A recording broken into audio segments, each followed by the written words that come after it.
All right, well, we're going to get started with the roundtable discussion. And first of all, I'd like to thank all four of our speakers for excellent talks today.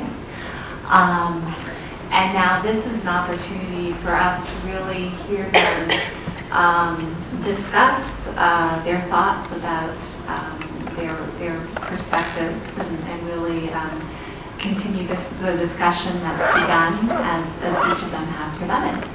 And moderating this discussion is Dr. Rapee.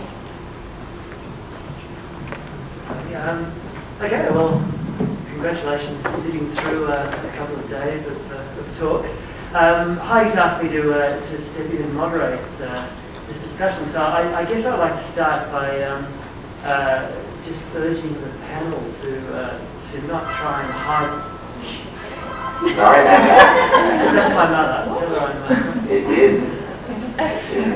I'd just like to urge the panel not to hide behind data, but use this opportunity to speculate, to discuss, and talk about things. Now, what Heidi suggested in the moderation was that she was saying it'd be really good to hear what the panel has to think about things. So we'll try and keep a lot of this up here for now. But if anyone in the audience has any particularly strong views or great ideas about things you want to throw in, please feel free to offer opinions or ideas.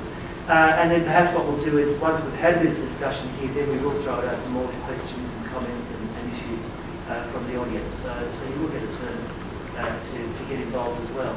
But at the same time, if you feel like you've got some great thing you just want to suggest, the Nobel Prize-winning idea, please feel free to throw it in, because I'm sure we'd all love to take it. Okay, now to help guide things a little bit, I've had a couple of questions which have come mainly from, as Heidi mentioned, in preparing these talks, we've put together chapters for a monograph, and Heidi and Ken Rubin wrote the opening review chapter, and so I sort of read through that and got some of these thoughts, some of these questions based largely on that. So I noticed one of them hasn't really come up in the talk, so we might skip that, or we might want to go back to it later on. But in no particular order, and these are some more Australian animals I just thought I'd put up there in case people want to see some nice animals. The Kerns birdweed butterfly, by the way. The first question was just a sort of a thing I've sort of often wondered about myself that came up a little bit in the chapter. We're talking about BI, shyness, these sort of temperament constructs. If I were to press the panel to think about, well, what do you think is truly the behavioural manifestation of what's really inherited, what's the most basic end of phenotype? I think we'd probably all agree, or maybe not, that something like BI or shyness is still a very complex, overarching pattern of behaviours.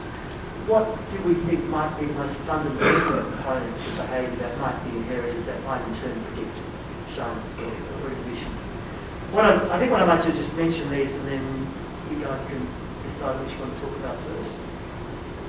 So the second is, when we're talking at some stage about withdrawal and mental factors being different to social phobia or clinical problem, and one of the differences perhaps being this idea of life impairment, I was thinking, how would we measure life impairment? What are the sorts of things that we would see that might differentiate the clinical diagnosis from the more fundamental temperamental characteristic?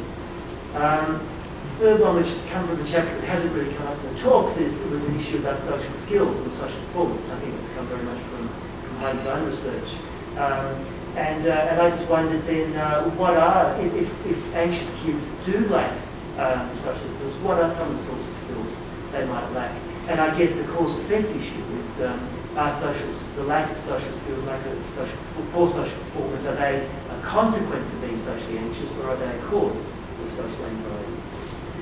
And I think, to me, the most interesting question was touched on by our last speaker, most, which is, I really would like to hear the panel's thoughts about if you were going to predict down the track someone who was going to develop social anxiety, what are the key factors that you think are crucial in that development, and how might those things go together? I should have given you these things to think about last night, shouldn't I?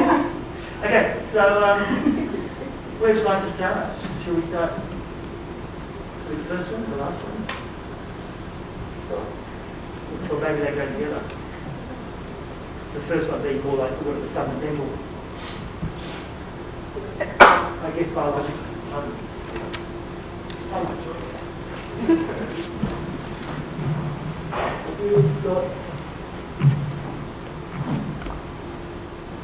So, I have a couple comments to make. First is that it's great to go to a conference on a topic that you work on all the time and to learn things. So I enjoyed all three of the presentations that I heard and really did learn stuff. But here are a couple things that I've learned that I think are, some of which are new to me and are making me think. The first is that there's obviously a concern among all of us, and some more than others, and perhaps with other people in the audience, about anxiety disorders in children and the stability and the increasing severity of those anxiety disorders as children get older, through adolescence, into adulthood. So that's I think a general given. But I think what and I can go into this, I don't want to spend too much time on it, but I think one of the things that I come away with even more, convinced even more firmly than I have been in the past, is that behavioral inhibition or temperament is only one pathway or starting point for the development of anxiety disorders. And so focusing on it is helpful, and it gives us a trajectory for some children, but it is by no means the only, or perhaps even in terms of the incidence of anxiety disorders in community samples. It's not only the only, but probably the major predicting factor for anxiety and for the development of anxiety in children, adolescents, and adults. So I would start there and say that. You may. The second thing I would say is that behavioral inhibition is a temperament, and perhaps even temperamental type, which has a complex set of biological correlates and biological underpinnings to it.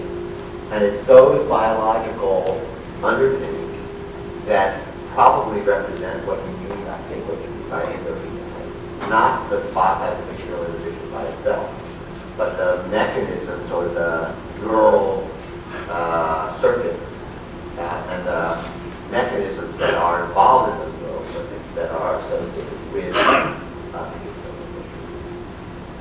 I guess what I mean is more, yes, there can be underlying neural circuits, but are any of those would any of the more simple neural circuits be reflecting more fundamental behaviours that you would see that are more simple or more basic than behavioural inhibition, which is a much more complex set of behaviours? And if so, what are those behaviours? I guess I'm thinking you might think of like some of your work and Jerry Kagan's work at looking at the infants, where things like simple motoric activity is what I